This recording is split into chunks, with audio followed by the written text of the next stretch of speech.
পুকুরে এখন জল বেশি না কম? বেশি। আর তোমাদের ওখানে রাস্তা ডুবে গেছে?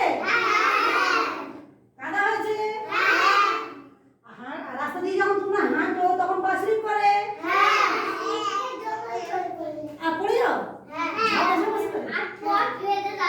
আচ্ছা, এবারে হচ্ছে বলো, যদি রাস্তার পাশে পুকুর থাকে, রাস্তার পাশে যদি পুকুর থাকে, সেই পুকুরে যদি পড়ে যাও তাহলে কি হবে? ডুবে যাবে। তার জন্য কি করতে হবে? সাঁতার শিখতে হবে তো? সাঁতার শিখতে হবে তার জন্য বড়রা সাঁতার শেখে, বড়দের ছোটদেরও সাঁতার শিখতে হয়, বুঝেছো? ছোটদেরও সাঁতার শিখতে হয়। তাহলে জলে পড়ে গেলে কি হবে? সাঁতার কেটে উপরে উঠে আসবে, কাদা ডুবে যাবে না, তাই তো?